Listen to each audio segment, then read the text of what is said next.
Ikan merupakan salah satu sumber protein yang memiliki rasa yang nikmat saat diolah menjadi makanan. Ikan terkenal hidup di air dan akan segera mati saat berada di daratan.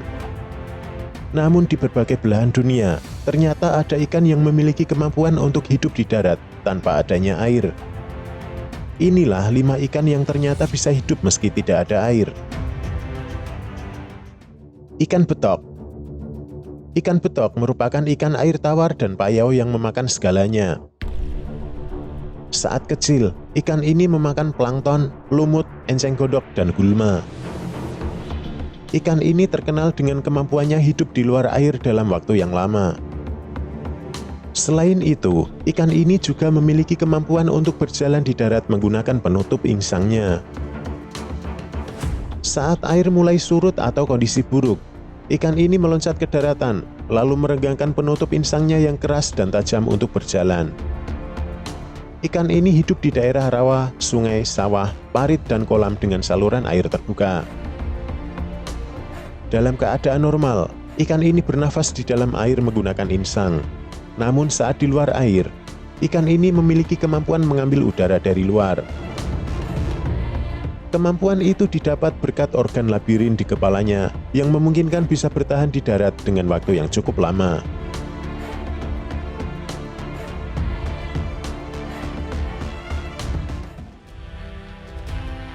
Ikan tembakul.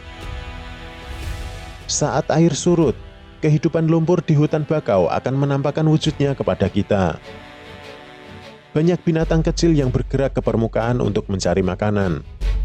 Tak terkecuali ikan tembakul. Ikan tembakul bisa berjalan melewati lumpur menggunakan sirip dan ekornya. Meskipun mereka termasuk jenis ikan, namun nyatanya ikan tembakul lebih suka hidup di darat daripada berenang di dalam air. Itu karena dia amfibi dan lebih cocok untuk hidup di luar air untuk waktu yang lama. Ikan ini memiliki kemampuan menahan air di ruang insang yang membesar dan kemampuan yang tidak dimiliki ikan pada umumnya, bernafas melalui kulitnya.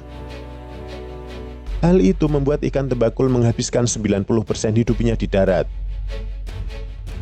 Ikan tembakul masuk ke dalam air hanya untuk melembabkan sirip dan insangnya.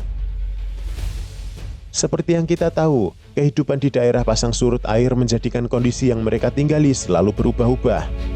Satu-satunya yang konstan adalah perubahan. Kondisi ekstrim ini menjadikan ikan tembakul sebagai ikan yang harus mampu beradaptasi dengan baik di daerah pasang dan surut.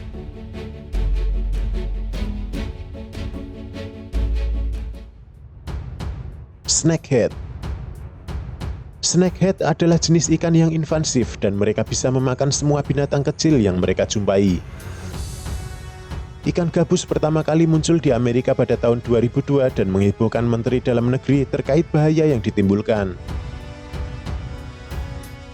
Ikan ini bahkan bisa berjalan paling tidak selama 3 hari di daratan untuk berpindah tempat dari kolam satu ke kolam lainnya.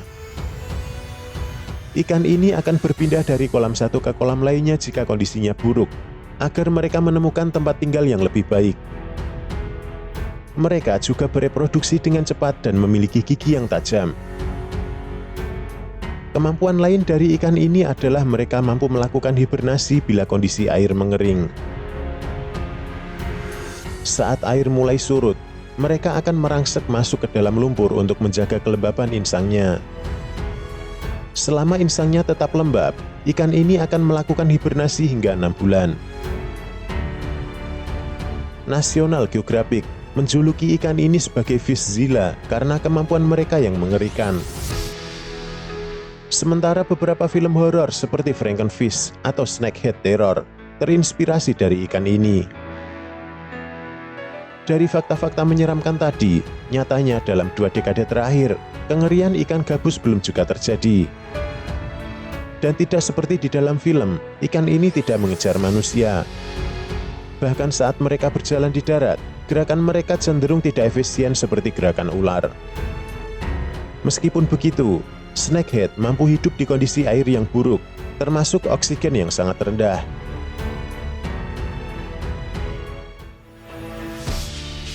Lele Jawa. Lele Jawa berasal dari Asia Tenggara meliputi Bangladesh, India, Indonesia, Malaysia, Myanmar, Singapura, Sri Lanka, Laos, dan Thailand. Nama lain dari lele Jawa adalah The Walking Catfish atau nama ilmiahnya Clarias batrachus. Spesies ini juga menyebar cukup pesat di Amerika. Ikan ini hidup di perairan air tawar yang umumnya di saluran irigasi, danau, sawah, dan lahan basah. Seperti snakehead, ikan ini akan menggali ke dalam lumpur bila kondisi buruk, seperti kekeringan atau cuaca yang dingin. Bila kondisi tidak memungkinkan, ikan ini juga mampu melakukan perjalanan darat untuk berpindah tempat menuju perairan yang lebih baik. Ikan ini berjalan menggunakan siripnya dan sesekali menghirup udara.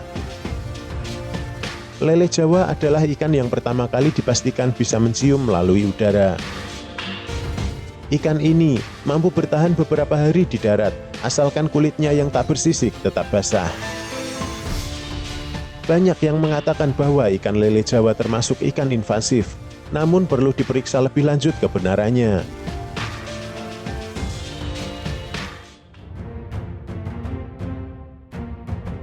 African Lungfish. African Lungfish sangat menarik. Ikan ini memiliki 2 paru-paru dan dapat menghirup udara. Selain memiliki paru-paru, ikan ini juga memiliki insang yang digunakan untuk bernafas bila air melimpah. Ikan ini hidup di daratan banjir yang airnya sering mengering. Saat musim hujan datang dan air membanjiri daratan, ikan ini tiba-tiba muncul memenuhi air dan berkembang biak. Namun saat air mulai mengering, ikan ini perlahan masuk ke dalam lumpur sedalam 1 hingga 9 inch untuk membuat lubang berbentuk bola lampu. Kemudian, ikan ini beristirahat di sana dengan hidung yang mengarah ke atas. Saat itulah metabolismenya mulai melambat dan kemudian melakukan hibernasi bahkan hingga 4 tahun, hingga hujan berikutnya datang. Saat dataran benar-benar kering, ikan ini bisa ditemukan di dalam tanah yang memiliki kondisi lembab. Para ilmuwan percaya bahwa lungfish berkerabat dengan binatang yang mampu berevolusi dan datang dari air ke darat. Lungfish merupakan binatang prasejarah yang bertahan dan tidak berubah, setidaknya 400 juta tahun, hingga kadang dijuluki fosil hidup. Nah guys, itulah 5 ikan yang mampu hidup tanpa air menurut Kinima. Silahkan tulis komentarmu di bawah dan like videonya jika kamu suka atau dislike jika tidak suka. Terima kasih telah menonton dan sampai jumpa di video lainnya.